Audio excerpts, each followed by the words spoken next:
You're cutting money from 3 million families and pushing an extra 250,000 into relative poverty. Are you really going to give a big tax cut to the likes of Elon Musk, Mark Zuckerberg and Jeff Bezos after that by cutting the digital services tax? Because that's under discussion, isn't it? I don't accept the numbers. Why is it when, as you put it yesterday, the world is changing, the burden of that has to fall on the most vulnerable shoulders? Have you paused to wonder at all whether you're doing the right thing here? Yesterday I set out reforms to the welfare system, including £1 billion to help people get back into work.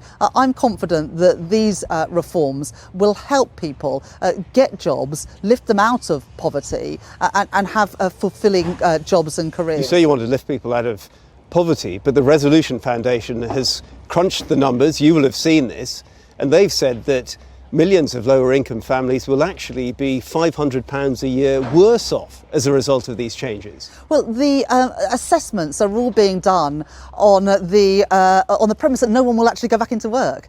You're cutting money from 3 million families and pushing an extra 250,000 into relative poverty. Are you really going to give a big tax cut to the likes of Elon Musk, Mark Zuckerberg and Jeff Bezos after that by cutting the digital services tax? Because that's under discussion, isn't it? I don't accept the numbers. So you're not going to change it? Taxes change all the time. Because if you were to give his biggest and richest supporters a big tax break, then it's just to keep on Donald Trump's good side, then you are effectively voluntarily giving dinner money to the school bully the moment he steps into the playground, aren't you? Well, at the moment, we are in intense negotiations to try and secure an economic agreement with our single biggest trading partner, the United States. Is this a lever you could use? What we're looking at is tariffs that we charge and tariffs that they put on our imports into the US. Are you ruling out reciprocal tariffs? The Lib Dems were calling today for tariffs on Teslas coming into the UK. I want tariffs to come down, not to go up, and I don't think a trade war is good for anyone, which is why the UK is in intense negotiations with the US. So no tariffs on Teslas?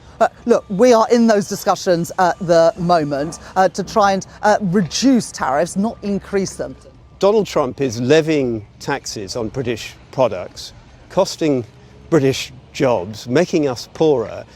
Isn't there a point where we have to stand up for ourselves like the Canadians are doing? Well, we're in negotiations at the moment, and in those negotiations we're standing up for the British interest. The best possible outcome would be to see no tariffs increase between countries. We are working hard. But what's the stick you're using to wave at Donald Trump? I'm not going to negotiate on Channel 4 News. We'll negotiate with the Americans, and those talks are reaching a crucial point in the next few days. I'm determined to get a good deal for Britain because it is in our national interest to help British companies exporting around the world, including to the US, our biggest single trading partner. Who looked at tax and benefit policies set out for this Parliament across 20 different income spectrums, from the poorest on the left all the way to the richest. Everything above that dotted white line is a gain, but everything below is a loss. And when you see the line animate on, Kathy, you can see that actually most of those losses are concentrated at the poorer end of the income spectrum.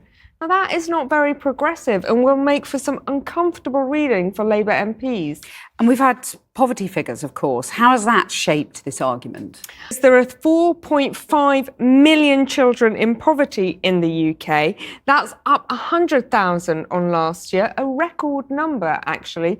One charity banded it as a national shame.